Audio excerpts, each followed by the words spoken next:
हा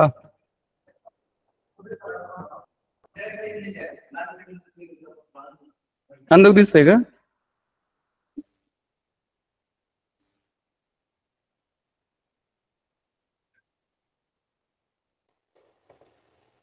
सर्वांना नमस्कार, सुप्रभात.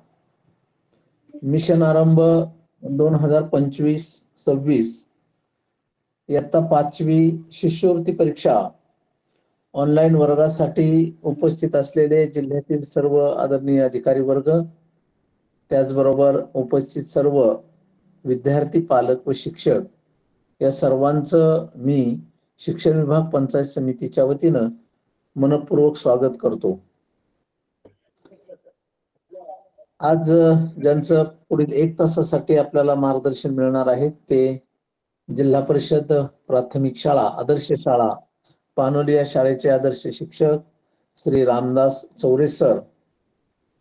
हे आपल्याला बुद्धिमत्ता चाचणी आणि त्यांचा घटक आहे तर्कसंगती व अनुमान. उपघटक भाषिक नाती संबंध या संबंधाने ते आपल्याला मार्गदर्शन करणार आहे. त्यांचं देखील मी शिक्षण विभाग पंचायत समितीच्या वतीनं मनपूर्वक स्वागत करतो. त्याचबरोबर उपस्थित आदरणीय विस्तार अधिकारी पिंपरकर साहेब, त्याचबरोबर तंत्रस्नेही शिक्षक श्री नामदेव शेरकर सर व श्री दत्तात्रय आंबेकर सर यांचंही मनपूर्वक स्वागत करतो आणि आदरणीय रामदास चौरे सर यांना विनंती करतो की आपण मार्गदर्शन वर्गाला सुरुवात करावी. नमस्कार. Good morning student. मिशन आरंभ उपक्रमांतर्गत पूर्व उच्च प्राथमिक शिष्यवृत्ती इयत्ता 5वी ऑनलाईन मार्गदर्शिका तासांचं या ठिकाणी सुंदर असं नियोजन चालू आहे. या तासिकेमध्ये सर्व विद्यार्थ्यांचं, सर्व पालकांचं, शिक्षकांचं, अधिकारी वर्गांचं सर्वांचं त्या ठिकाणी सहर्ष असं स्वागत. आज या ठिकाणी जो विषय आहे बुद्धिमत्ता, या बुद्धिमत्ते विषयामध्ये आजचा घटक जो आहे तर्कसंगती व अनुमान. या घटकामध्ये जो उपघटक आहे तो आहे नातेसंबंध. मुलांनो, नाते म्हटलं की आपल्याला आपले आई आठवते, आपले वडील, आपले भाऊ बहीण, आत्या असेल, मावशी असेल, काका असतील, चुलते असतील, हे सगळं आपल्या डोळ्यासमोर लगेच चित्र तयार होतं. ही माझी आई आहे, हे माझे वडील आहेत, हा माझा भाऊ आहे, ही माझी बहीण आहे, हे माझे मामा आहेत, हा मामाचा मुलगा आहे. अशा पद्धतीनं आपल्याला लगेच आपल्या डोळ्यासमोर आपल्या नात्यांचं चित्र, त्या व्यक्ती आपल्या समोर लगेच आपल्याला दिसतात. मग हेच नातेसंबंध आपण या घटकामध्ये थोडेसे समजून घेणार आहोत. यामध्ये आपण पाहतो की आपल्या घरामधली नाती आपण पटकन ओळखू शकतो, परंतु आपल्या व्यतिरिक्त आपल्या कुटुंबाच्या बाहेरची जी आपली नाती असतात, मग ती आई संबंधी असतील, वडिलांसंबंधी असतील, ही नाती आपल्याला पटकन लक्षात येत नाही. मग हेच आपण या घटकामधून थोडंसं विस्तृत असं समजून घेणार आहोत. मग आता या ठिकाणी जर पाहिलं तर नका घेऊ, नाही तुझं हा पहा, या नातेसंबंध घटकामध्ये आता आपण सविस्तर नाती आपण या ठिकाणी पाहणार आहोत. पहिल्यांदा आई संबंधी, आपल्या आई संबंधी जे नाती आहेत त्यांचा आपण या ठिकाणी थोडासा विचार करूया.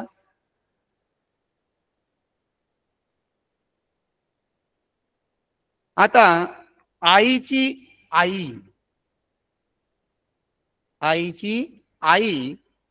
ही आपली कोण लागते, आपली कोण आहे, हे आपल्याला या ठिकाणी समजेल की आजी लागते आपली. आईची आई कोण असते? आजी असते. त्यानंतर आईचे वडील, आईचे वडील आपले कोण असतात? आजोबा. आईचे वडील हे आपले आजोबा लागतात. त्यानंतर आईचा जो भाऊ आहे, आता आई संबंधी आपलं काय नातं लागतं हे आपण या ठिकाणी पाहत आहोत.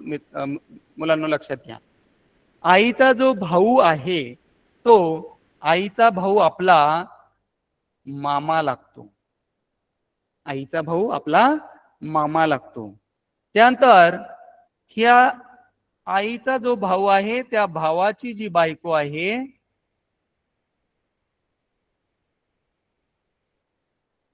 ती तुमची त्या ठिकाणी मामी लागते. ती कोण लागते? मामी लागते, लक्षात ठेवा. त्यानंतर आईची जी बहीण असते, आईची जी बहीण आहे ती तुमची त्या ठिकाणी कोण लागते? मावशी लागते.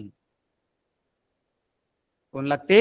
मावशी त्या ठिकाणी लागते. पहा, म्हणजे अशा पद्धतीनं आपण हे जे आई संबंधीची नाती आहेत ती आपण या ठिकाणी पाहिलीत, की ज्यामध्ये आईची आई आपली आजी लागते, आईचे वडील हे आपले आजोबा लागतात, आईचा जो भाऊ आहे त्याला आपण मामा म्हणतो, आईच्या भावाची जी बायको आहे तिला त्या ठिकाणी मामी म्हणतो. त्यानंतर आईची जी बहीण आहे त्या बहिणीला आपण आपली मावशी लागते. हे झालं आई संबंधी नाते. त्यानंतर आता या ठिकाणी आपण अजून एक पाहू शकतो, आईचा जो भाऊ आहे आपला मामा, त्या मामाचा जो मुलगा आहे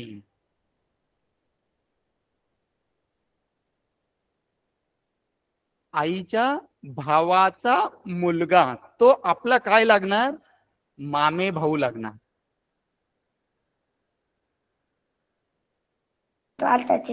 पहा बरं, आईचा जो भाऊ आहे की ज्याला आपण मामा म्हणतो, त्या मामाचा जो मुलगा आहे तो मुलगा कोण लागतो? आपला मामे भाऊ लागतो. त्यानंतर जी भावाची जी मुलगी आहे ही मुलगी तुमची कोण लागते? तर मामे बहीण लागते. कोण लागते? मामे बहीण. लक्षात आले? भावाचा, आईच्या भावाचा जो मुलगा आहे तो आपला तुमचा मामे भाऊ लागेल, मुलगी जी आहे ती मामे बहीण लागेल. हे झालं मामा बाबतीत. त्यानंतर मावशी बाबतीत पहा, मावशी बाबतीत जो मावशीचा मुलगा आहे तो तुमचा कोण लागणार आहे? मावस भाऊ लागणार आहे. कोण आहे? मावस भाऊ. त्यानंतर जी मावशीची जी मुलगी आहे ती तुमची मावस बहीण लागणार आहे. मावशीची जी मुलगी आहे ती मावस बहीण लागणार आहे. त्यानंतर मावशीचे जे पती आहेत त्या मावशीच्या पतीला आपण काय म्हणतो? काका म्हणतो. लक्षात ठेवा, मावशीचे जे पती आहेत त्यांना आपण काय म्हणतो? काका म्हणतो. अशा पद्धतीनं आई संबंधी आपण या ठिकाणी हे नाते पाहिलेत. सगळ्यात महत्वाचं, आईचा जो भाऊ आहे त्याला मामा म्हणतो, मामी.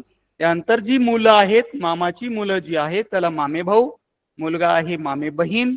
त्यानंतर मावशी संदर्भात मुलाला, मुलगा असेल मावशीचा आपण त्यांना म्हणतो मावस भाऊ आपला. त्यानंतर मुलगी असेल मावशीची तिला आपण म्हणतो आपली कोण आहे? ती मावस बहीण आहे. आले लक्षात विद्यार्थ्यांनो?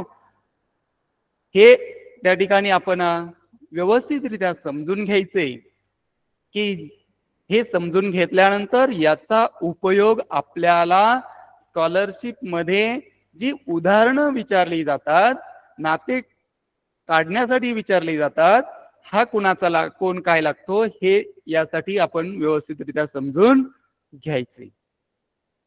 त्यानंतर हे झालं आई संबंधी नाती. आता वडिलांसंबंधी नाती आपण या ठिकाणी समजून घेऊया.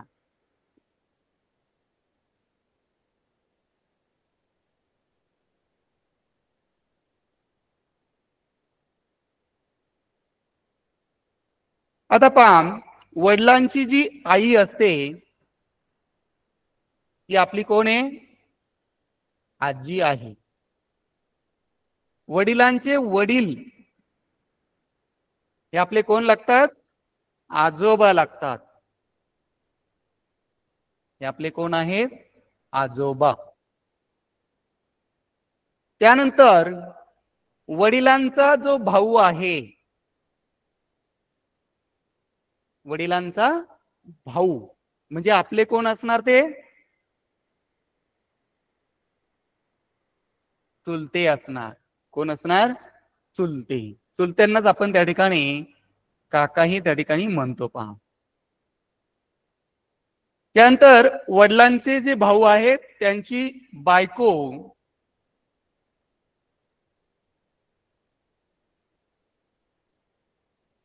ही आपली कोण लागते?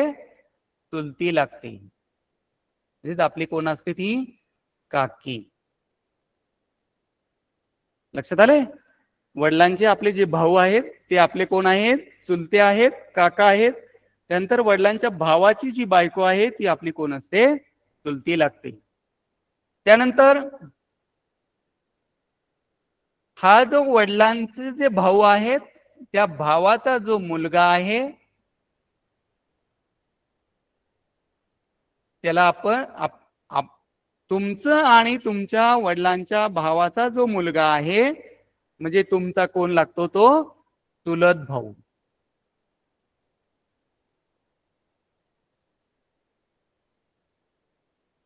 ओके.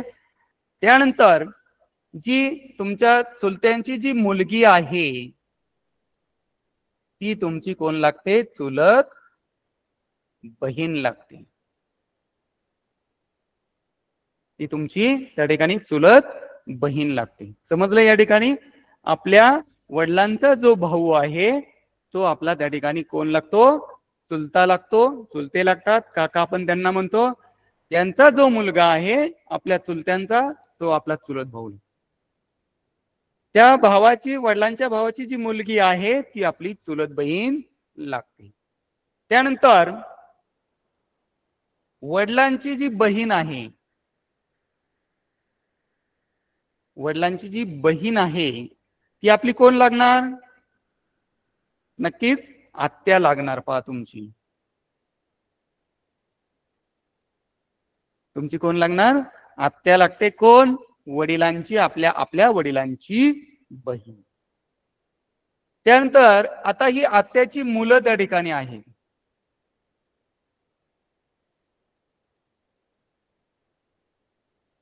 आपल्या आत्याचा जो मुलगा आहे, आपल्या आत्याचा जो मुलगा आहे तो आपला लागतो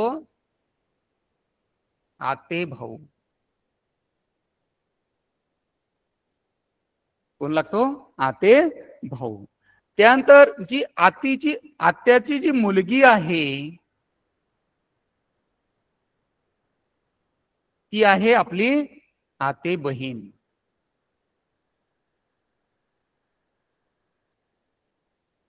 महत्वाचे पहा, परीक्षेमध्ये शक्यतो यावरती प्रश्न विचारला जातो की त्या ठिकाणी आत्या संदर्भात बरेचसे प्रश्न त्या ठिकाणी फिरवलेले असतात.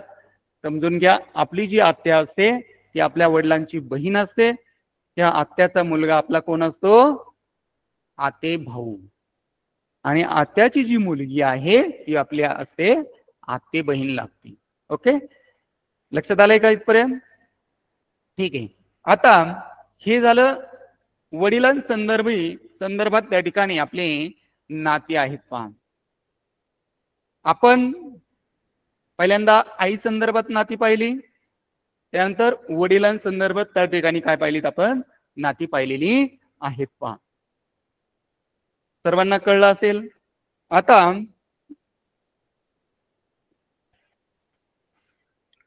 त्या ठिकाणी जी ननंद हे जे नातं आहे या संदर्भात आपण समजून घेऊया. आता ननंद कुणाला म्हणायची? आपली जी आई आहे, आपली आई, आईचे पती आपले वडील, बरं. वडिलांची बहीण आपली कोण आहे? आत्या आहे.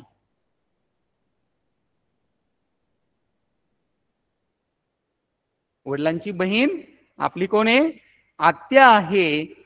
ती जी आपली आत्या आहे ती आपल्या आईची कोण लागते?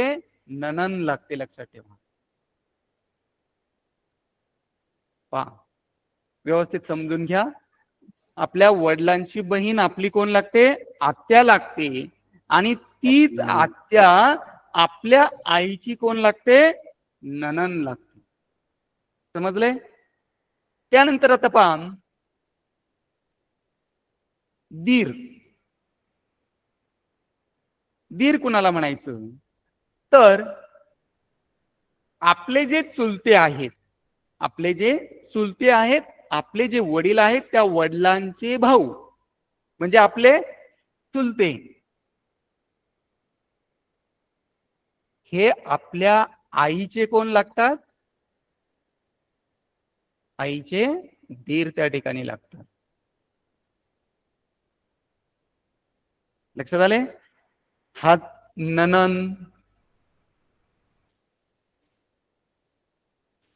नणंद, दीर अतिशय महत्वाचे त्या ठिकाणी नातेसंबंध आहेत. लक्षात ठेवा. त्यानंतर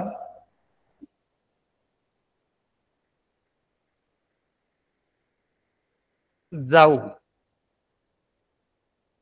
आताच आपण पाहिलं की वडिलांचे भाऊ, त्या भावाला ते जे भाऊ असतात ते आपल्या आईचे दीर लागतात. त्या दीराची जी बायको असते म्हणजे आपल्या चुलत्यांची बायको, आपल्या चुलत्याची बायको ही आपल्या आईची काय असते?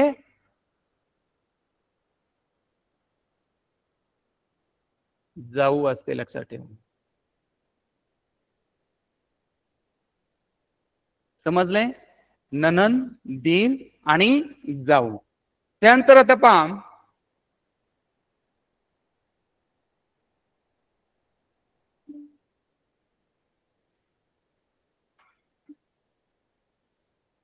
सासू सासरे.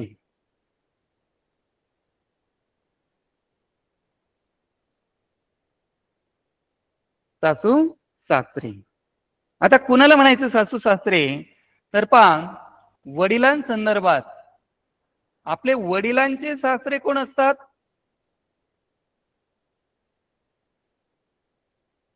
वडिलांचे सासरे म्हणजे आपल्या आईचे वडील. आपल्या आईचे वडील हे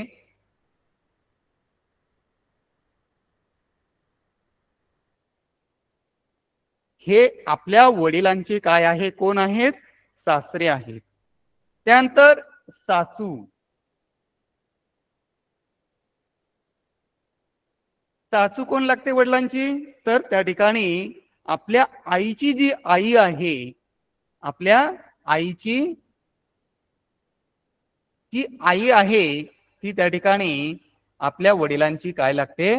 सासू लागते. पहा, आपल्या वडिलांची आई. हे झालं आई वडिलांचे सासू सासरे. आता पहा, इथं लगेच आपण लक्षात घेऊया, वडिलांचे सासरे म्हणजे कोण आहेत? आपल्या आईचे वडील आहेत. आणि ते आईचे वडील आपले कोण लागतात? आजोबा लागतात. त्यानंतर वडिलांची जी सासू आहे ती म्हणजे आपल्या आईची आई, आणि तीच आपली कोण लागते? आजी लागते. त्यानंतर आईचे सासू सासरे.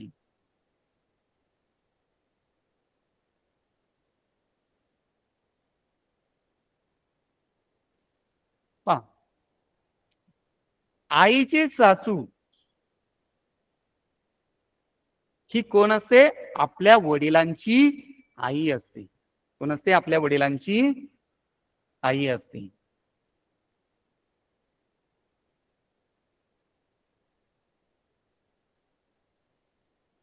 आईची सासू ही कोण असते? आपल्या वडिलांची आई असते, म्हणजेच आपली आजी असते. त्यानंतर सासरे हे कोण असतात? आपल्या वडिलांचे वडील. वडिलांचे वडील म्हणजेच आपले कोण असतात? ते आजोबा. जे आजोबा आहेत ते आपल्या आईचे कोण आहेत? सासरे आहेत. समजलंय? या ठिकाणी सासू सासरे ही एक कन्सेप्ट या ठिकाणी आपली क्लिअर झाली असेल नक्कीच. त्यानंतर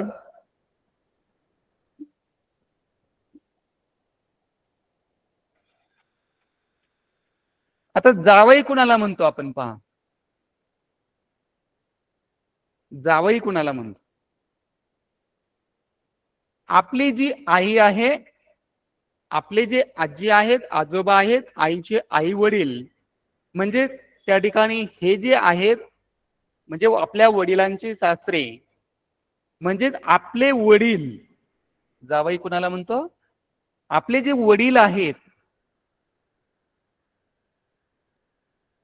हे आपल्या आईच्या आई वडिलांचे जावई असतात. लक्षात आलंय? जावई कोणाला म्हणतो? आपले वडील हे आपल्या आईच्या आई वडिलांचे कोण असतात? जावई असतात. समजलं असेल आपल्याला नक्कीच. त्यानंतर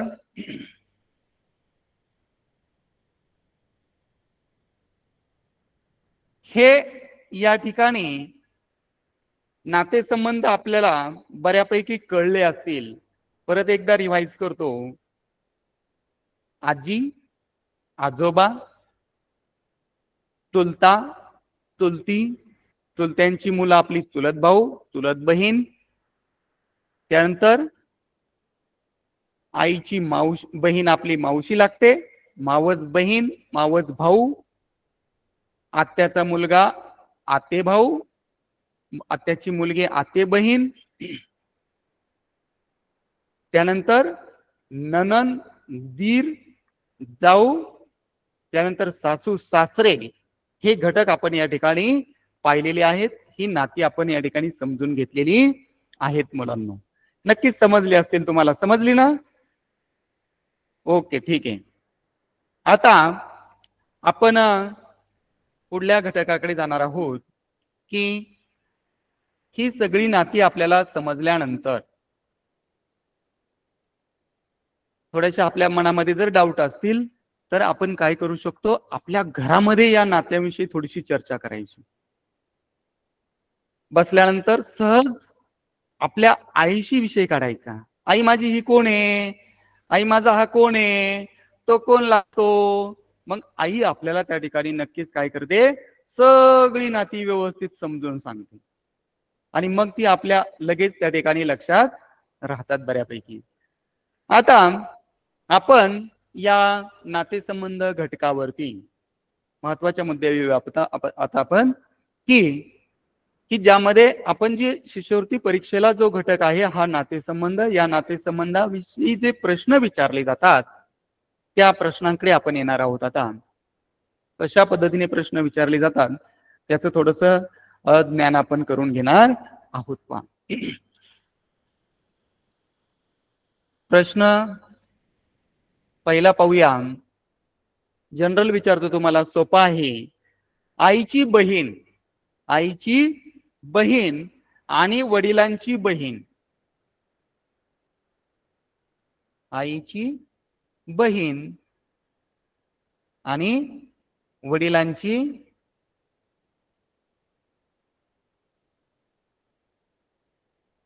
बहीण यांना अनुक्रमे काय म्हटलं जातं? यांना अनुक्रमे काय म्हटलं जातं? आपण शिकलोय आईची बहीण ही कोण असते? आपली कोण असते? व्हेरी गुड, मावशी. आईची बहीण ही कोण असते? आपली मावशी असते.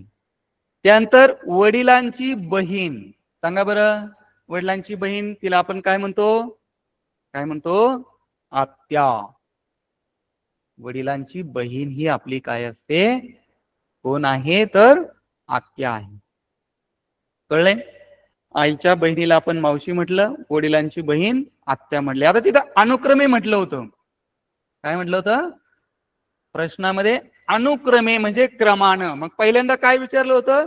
आईची बहीण व वडिलांची बहीण यांना अनुक्रमे काय म्हटलं जातं? मग पर्यायामध्ये आपण काय असणार? मावशी, आत्या, हा पर्याय आपल्याला त्या ठिकाणी काय असणार? बरोबर असणार. ठीक आहे, कळलाय प्रश्न? त्यानंतर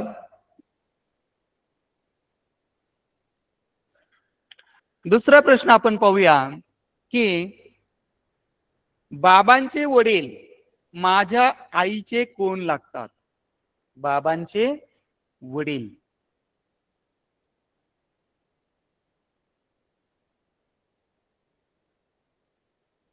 कुणाचे? आईचे. कुणाचे? आईचे कोण लागतात त्या ठिकाणी पहा. बाबांचे वडील, बाबांचे वडील म्हणजे तुमचे कोण झाले? आजोबा. बाबांचे वडील म्हणजे आपले आजोबा.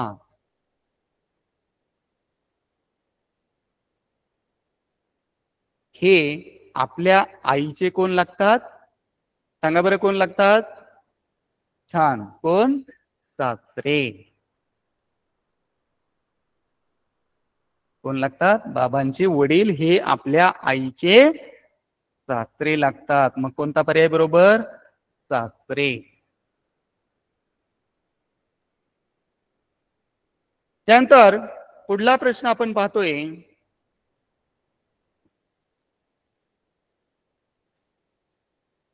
वडिलांची बहीण, वडिलांची बहीण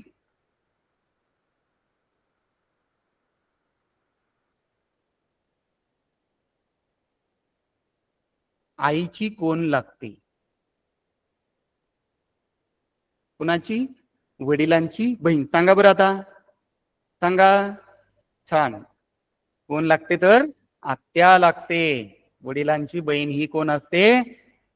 सॉरी, वडिलांची बहीण ही आपली आत्या लागते. आणि इथं काय प्रश्न विचारला? वडिलांची बहीण ही आईची कोण लागते? तर आईची कोण असणार? ननंद असणार. कोण असणार? ननंद असणार. ओके, मग ननंद हा पर्याय त्या ठिकाणी बरोबर. पुढल्या प्रश्नाकडे जाऊया. आईचे वडील आपल्या वडिलांचे कोण लागतात? कुणाचे वडील? आईचे. आपल्या वडिलांचे नक्कीच कोण लागणार? सांगा, सांगा. छान छान, व्हेरी गुड, व्हेरी गुड. कोण लागणार? आईचे वडील म्हणजे आपले आजोबा. त्या ठिकाणी आपल्या वडिलांचे सासरे लागतात. कोण लागतात? सासरे. पुढला प्रश्न,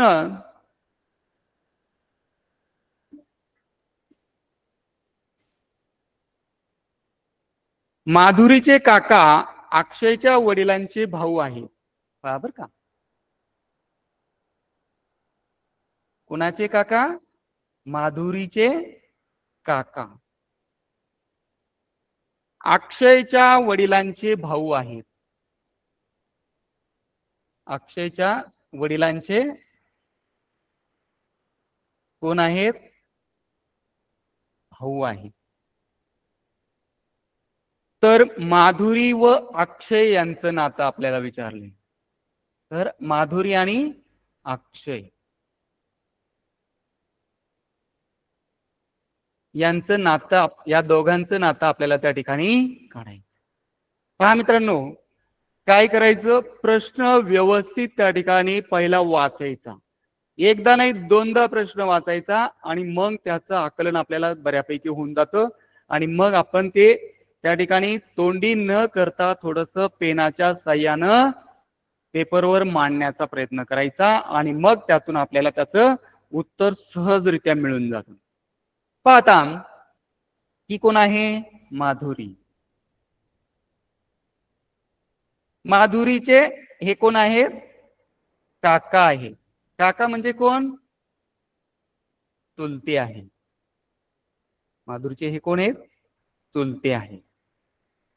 अक्षय हे जे माधुरीचे काका आहेत हेच अक्षयचे कोण आहेत? अक्षयच्या वडिलांचे भाऊ आहेत.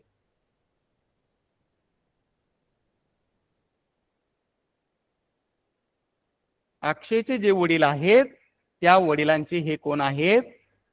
भाऊ आहेत.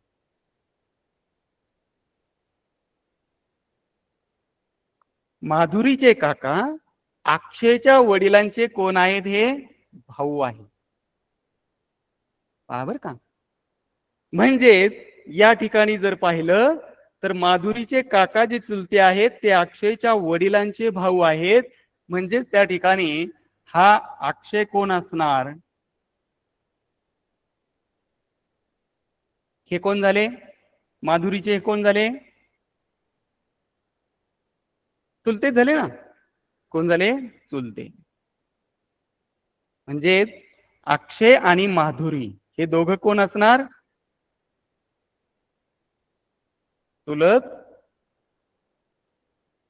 भाऊ बहीण असणार. चुलत भाऊ बहीण असणार. त्यानंतर पुढला प्रश्न पाहूया आता.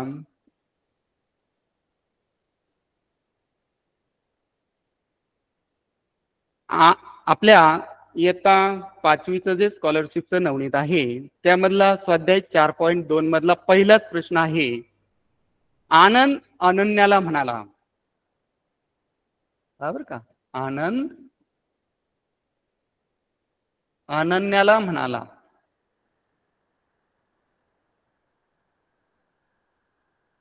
काय म्हणाला? तुझ्या मामाच्या आईच्या एकुलत्या एका मुलीचा मी भाचा आहे.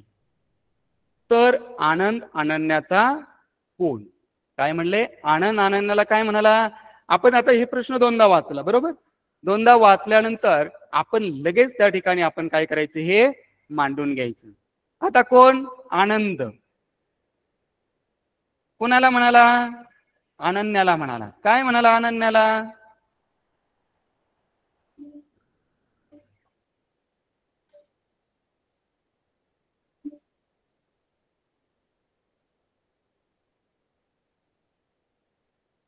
हे दोन भाग आहेत यामध्ये पहा. आनंद आणि अनन्या. आनंद काय म्हणाला अनन्याला? तर अनन्या तुझा जो मामा आहे, तुझा जो मामा आहे त्या मामाची आई,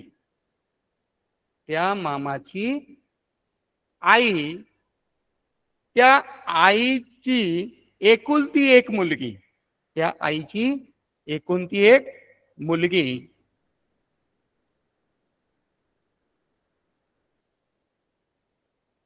त्या मुलीचा मी भाचा आहे. मग आनंद हा काय झाला? भाचा झाला. पहा,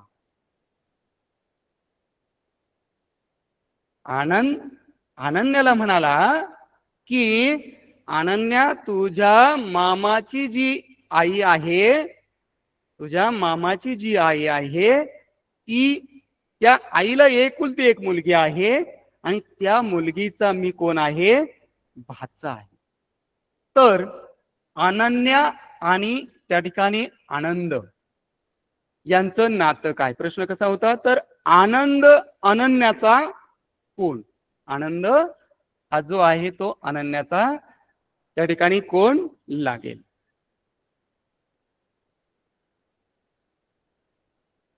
कोण लागेल मग आनंद अनन्याचा? पाप.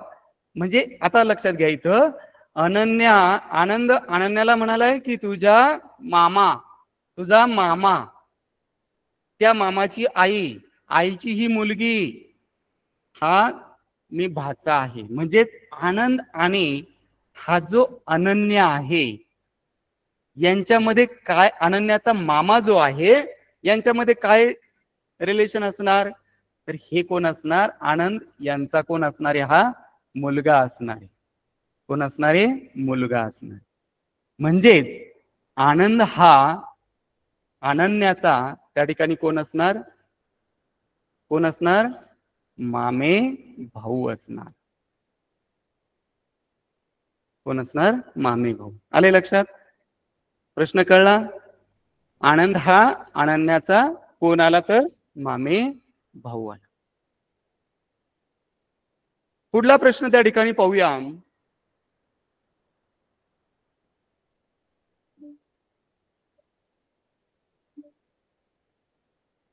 दुसरा प्रश्न आहे पहा. अनुपच्या सासऱ्याच्या मुलाचा, अनुपच्या सासऱ्याच्या मुलाच्या, लगेच आपण त्या ठिकाणी हा प्रश्न वाचून घेतल्यानंतर अनुपच्या सासऱ्याच्या मुलाच्या एकुलत्या एका बहिणीशी अनुपचं काय नातं आहे पहा. अनुपचा सासरा, अनुपचा कोण आहे? अनुपचा सासरा. त्या सासऱ्याचा मुलगा, त्या सासऱ्याचा कोण? मुलगा.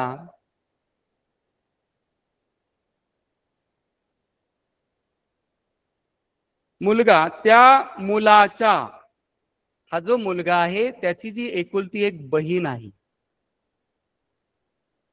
एकुलती एक कोण आहे? बहीण आहे.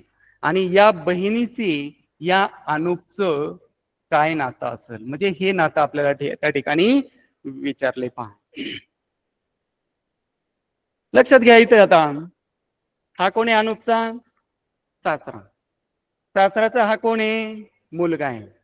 या मुलाची ही कोण आहे? बायको आहे. पहा बरं का, अनुपचा सासरा आहे हा, अनुपचा सासरा आहे आणि त्यांचा हा मुलगा आहे आणि ही कोण आहे? त्यांच्या मुलाची बहीण आहे.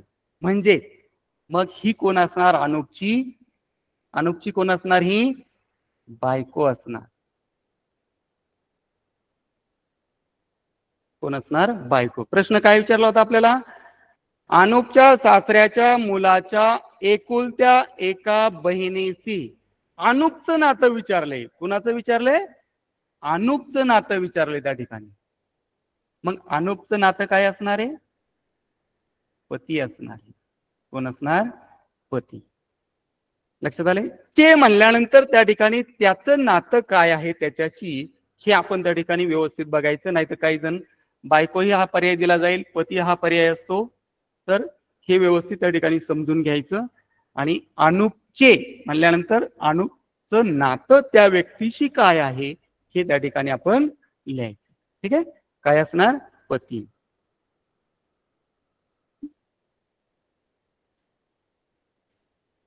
पुढला प्रश्न पाहूया आपण.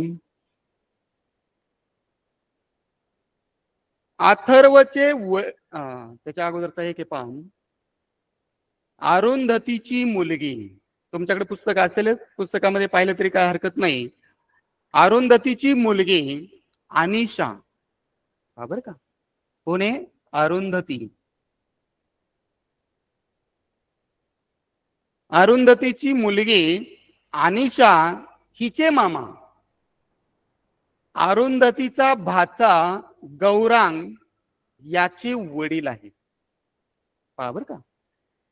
तर अनिशाचे गौरांगशी काय नाते आहे?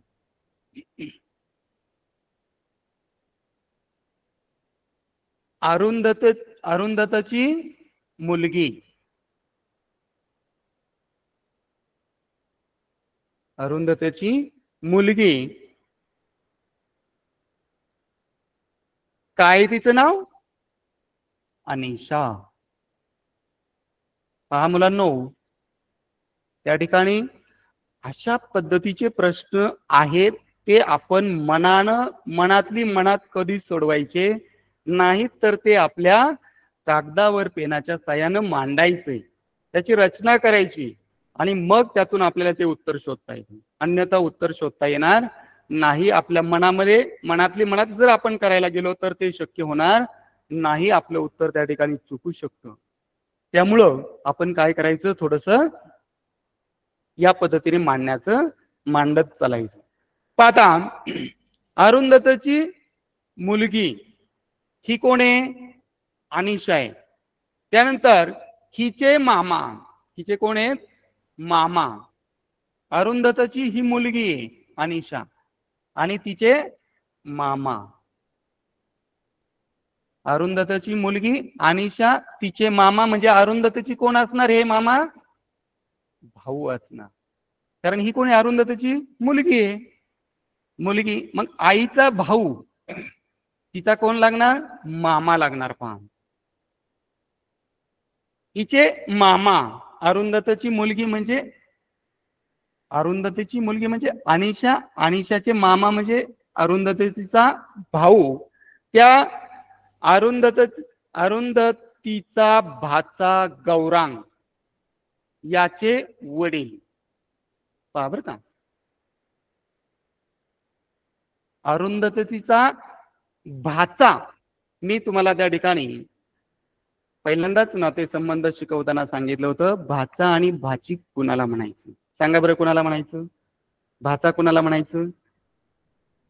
आईच्या जो भाऊ असतो, आपल्या आईचा जो भाऊ असतो, त्या भावाचा मुलगा हा आपला कोण असतो? त्या ठिकाणी आपल्या आईचा कोण असतो? भाचा असतो.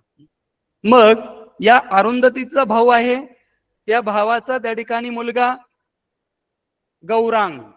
कोणी? गौरांग. अरुंधतीचा भाचा कोण आहे? गौरांग. पहा,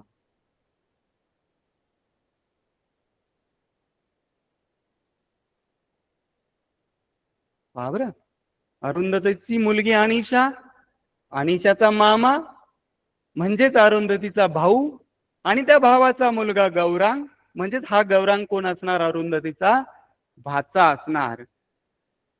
पुढचा प्रश्न आपल्याला विचारलाय, तर अनिशाचे गौरांगशी काय नाते आहे? नातं कोणाचं विचारलंय रे?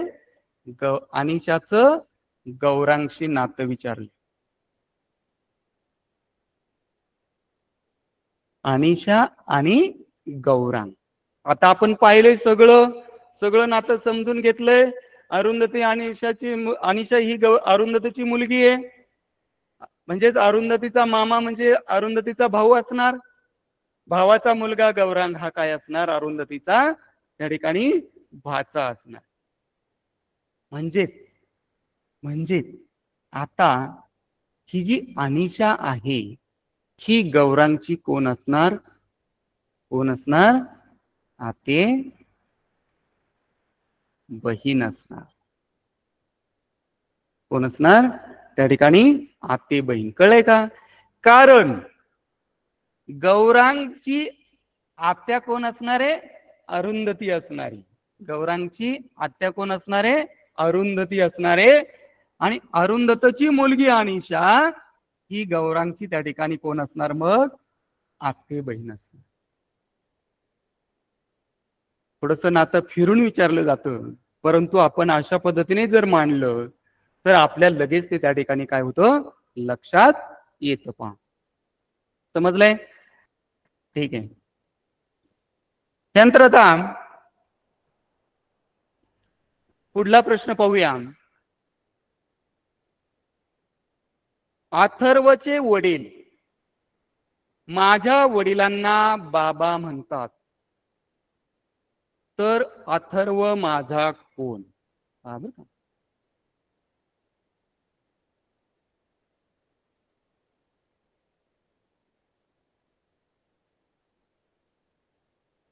अथर्वचे वडील त्या ठिकाणी माझ्या वडिलांना, माझे जे वडील आहेत त्यांना काय म्हणतात? काय म्हटलं जातं? बाबा म्हटलं जातं. पहा, आपण या ठिकाणी अथर्व लिहूया.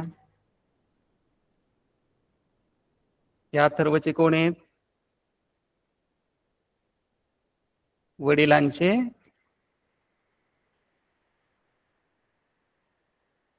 वडील आहेत. त्या ठिकाणी अथर्वचे वडील माझ्या वडिलांना बाबा म्हणतात. आता हे माझे, आता समजा मी इथं आहे, तुम्ही इथं आहात, तुमचे जे वडील आहेत त्या वडिलांना, अथर्वच्या वडिलांना हा तुम्ही काय म्हणता, बाबा म्हणता. काय म्हणता, बाबा म्हणता. पहा, अथर्वचे जे वडील आहेत, हे वडील माझ्या वडिलांना त्या ठिकाणी बाबा म्हणतात. अथर्वचे वडील हे माझ्या वडिलांना कोण म्हणतात, काय म्हणतात, बाबा म्हणतात. तर अथर्व हा माझा कोण लागेल. आता पहा, अथर्वच्या वडिलांचे वडील हे त्या ठिकाणी कोण असणार, माझे पण कोण असणार, वडीलच असणार ना. अथर्वचे वडील हे माझे कोण असणार, माझे पण कोण असणार, वडीलच असणार, लक्षात ठेवा. त्यानंतर जर पाहिलं तर म्हणजे अथर्वचे वडील हे त्या ठिकाणी हे अथर्वचे वडिलांचे वडील म्हणजेच माझ्या वडिलांचे बाबा लागतात.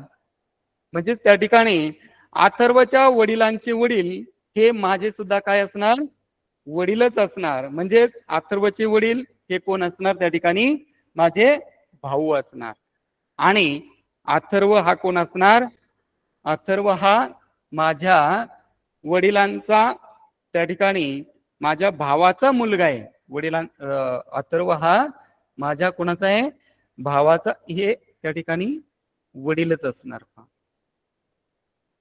माझे हे कोण असणार, अथर्वचे वडील हे माझे पण कोण असणार, वडीलच असणार. कोण असणार, वडील. म्हणजे हा अथर्व कोण असणार, माझ्या भावाचा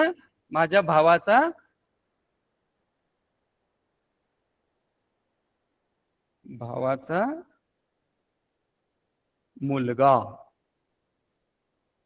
कोण असणार, मुलगा. म्हणजेच कोण असणार, तो पुतण्या असणार. कोण असणार, पुतण्या. आपण शिकताना पाहिले काय की चुलत्याचा जो मुलगा असतो तो आपला चुलत भाऊ असतो. परंतु आपल्या वडिलांचा भाऊ आणि त्या भावाचा मुलगा हा आपल्या वडिलांचा काय कोण असतो, पुतण्या असतो. कोण असतो, पुतण्या. म्हणजे माझ्या वडिलांचा जो भाऊ आहे त्याचा मुलगा तो त्या ठिकाणी कोण असणार, पुतण्या असणार त्यांचा. समजले, ठीक आहे.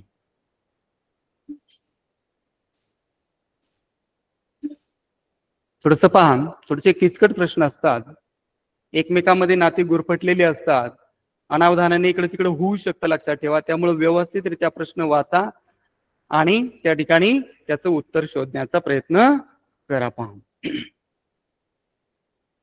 आता पुढला एक थोडासा वेगळा प्रश्न आहे. पहा, एका दाम्पत्याला 8 अपत्य आहेत. आता पहा बरं का, दाम्पत्य.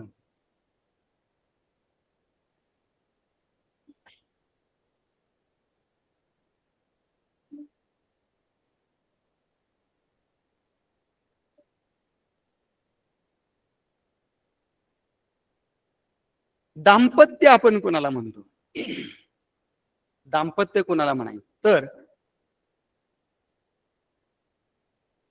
आपले जे आई आणि वडील आहेत, म्हणजे त्या ठिकाणी पती आणि पत्नी, त्या ठिकाणी ही जी आहेत आपल्या आई वडील, म्हणजे आपले वडील आणि आपली आई, त्या ठिकाणी हे एक दाम्पत्य झाले, कुटुंब झाले. त्या कुटुंबातले ते प्रमुख झाले. पहा,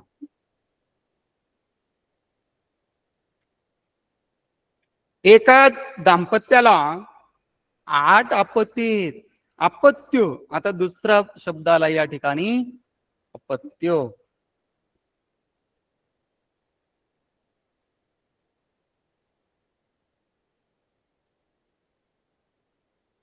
दाम्पत्य, आई वडील, पती पत्नी म्हणतो. आता अपत्य म्हणजेच त्या पती पत्नी जे आहेत त्यांची मुले, यांना काय म्हटलं जातं, मुलांना अपत्य म्हटलं जातं. मग एका दाम्पत्याला किती मुलं आहेत, 8 मुलं आहेत, 8 अपत्य आहेत. त्यापैकी 5 मुलांपैकी 3 विवाहित आहेत. तर 3 मुलींपैकी 1 विवाहित आहे. तर त्यांच्या घरी किमान किती व्यक्ती राहत असतील? आता पहा, आपण हे लगेच मांडूया. हे दाम्पत्य, त्यांना किती मुलं आहेत? 8 मुलं आहेत.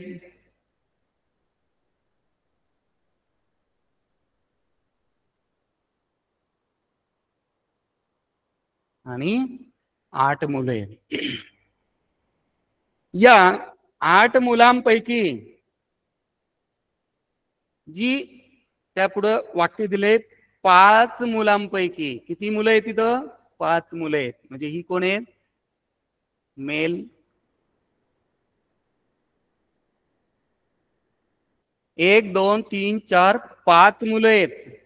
आणि पुढे म्हणले पहा 3 मुलींपैकी, म्हणजे ह्या पुढल्या कोण असणार? मुली असणार. मेल आणि फिमेल. मेल म्हणजे पुरुष आणि फिमेल म्हणजे स्त्रिया, महिला. त्या ठिकाणी पाहता या दाम्पत्याला 5 मुलं आहेत आणि 3 मुली. आता या वाक्यावरून आपण हे मांडले म्हणून आपल्या लगेच लक्षात आलं. मग आता पुढे काय म्हणलं त्यांनी?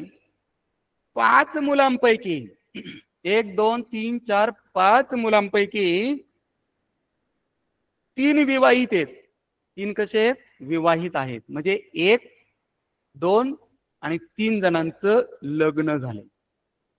लग्न झालंय म्हणजे काय? त्या ठिकाणी हे 2 जण त्या ठिकाणी आले पहा.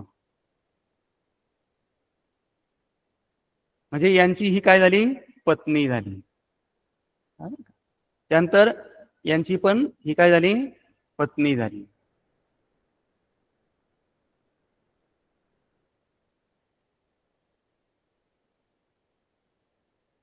तीन मुलांचं काय झालंय? लग्न त्या ठिकाणी झाले. म्हणजे तिघांच्या 3 बायका कुटुंबामध्ये ऍड झालेल्या आहेत पहा. लगेच आपल्या त्या ठिकाणी लगेच लक्षात येतं पहा. त्यानंतर 3 ज्या मुली राहिल्यात, या 3 ज्या मुली आहेत त्याच्यापैकी एकीचं काय झालंय? विवाहित आहे. ही कोण आहे? विवाहित आहे पहा. म्हणजे ही लग्न होऊन त्या कुटुंबातून गेलेली आहे सासरी. मग आता पुढे काय विचारलं त्यांनी? तर त्यांच्या घरी किमान किती व्यक्ती राहत असतील? 1 2 3 3 जणांची लग्न झाली आहेत, म्हणजे तिघांच्या 3 बायका झाल्या आणि हे 3 जण झाले. म्हणजे यांचं कुटुंब किती जणांचं? 2. यांचं कुटुंब 2 जणांचं. यांचं 2. त्यानंतर हा एक मुलगा आणि हा एक मुलगा यांचं काही लग्न झालेलं नाही. म्हणजे तो फक्त आपण किती धरणार? एकच त्या ठिकाणी काउंट करणार. पाहता आता ही विवाहित आहे, म्हणजे ही त्या कुटुंबात राहिली का? नाही. राहिल्या 2 मुली. ही एक मुलगी अधिक ही एक मुलगी. किती झाले रे? 2 4 6 7 8 9 10. किती झाले? 10. पर्याय दिलेला असतो 11 12 10 14. मग लगेच आपण काय करतो?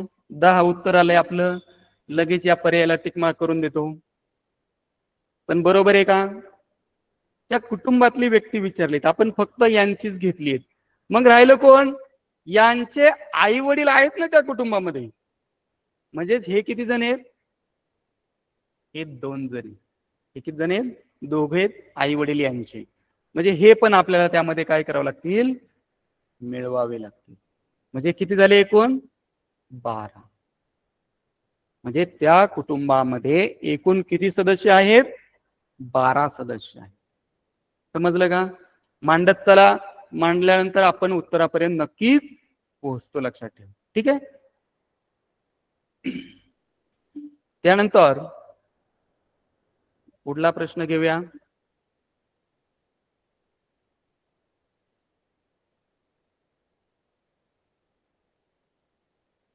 अभिजितला 4 काका आहेत. अभिजितला किती काका आहेत?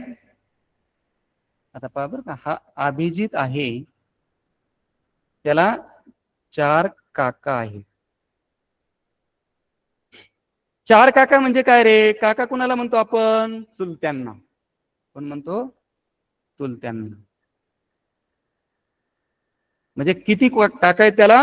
4 काका आहेत आणि 3 आत्या आहेत. 3 कोण आहेत? आत्या. 3 कोण आहेत? आत्या आहेत. त्याचे एक काका शिक्षक आहेत. आता पहा, अभिजित घेऊया आपण. हा कोण आहे? अभिजित आहे. त्याला किती काका आहेत रे? 4 काका आहेत.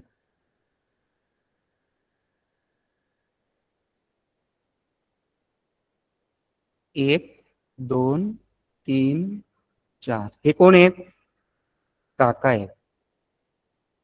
हे कोण आहेत? काका त्या ठिकाणी आहेत. पहा, मग लक्षात घ्या इकडं, म्हणजे अभिजितला किती चुलते आहेत? 1, 2, 3, 4 चुलते आहेत. आणि अभिजितचे हे कोण धरता येईल आपल्याला? वडील धरता येतील. बरोबर ना? कोण येतील? हे वडील येतील. आणि हे 4 चुलते झाले. त्यानंतर 3 आत्या आहेत. 1, 2, 3 कोण आहेत? या आत्या. 3 कोण आहेत? आत्या त्या ठिकाणी आहेत. आणि पुढे काय म्हणले? या 4 काकांपैकी एक कोण आहेत? काका त्याचे शिक्षक आहेत. एक काका कोण आहेत? शिक्षक आहेत. तर हे जे शिक्षक आहेत, या शिक्षकांना अनुक्रमे किती बहीण आणि किती भाऊ आहेत? किती बहीण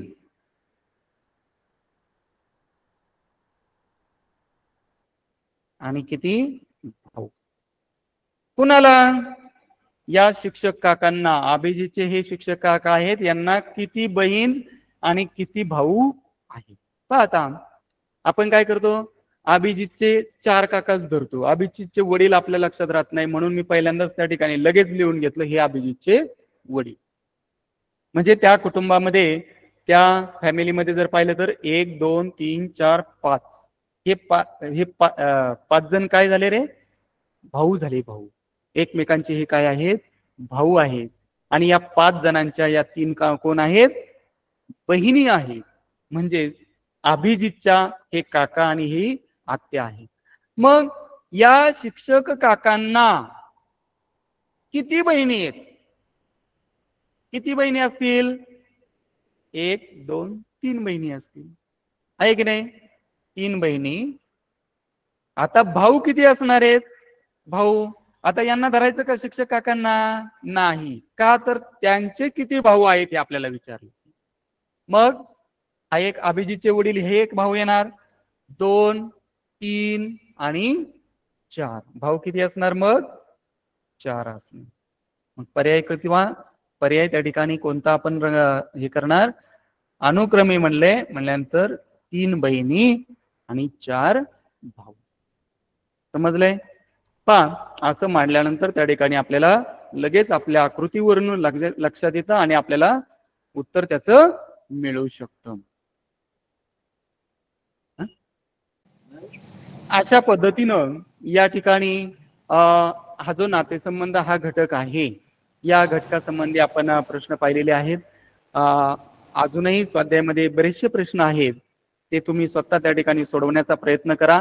आपल्या घरच्यांचा पण, आईचा, वडिलांचाही त्या ठिकाणी आपल्याला थोडासा आधार घ्या. आपले शिक्षक तर वर्गात सांगतीलच, तुम्ही पण सोडवण्याचा प्रयत्न करा. आणि आपण त्या ठिकाणी छानपैकी या ठिकाणी ऐकून घेतले. पहा, तर सर्वांना त्या ठिकाणी खूप खूप धन्यवाद. धन्यवाद आदरणीय रामदास चौरे सर. या ठिकाणी आदर्श शिक्षक जिल्हा परिषद प्राथमिक शाळा पानोली यांनी आपल्याला मागील 1 तासामध्ये या ठिकाणी आपल्याला तर्कसंगती व अनुमान या घटकाच्या अनुषंगाने भाषिक नाती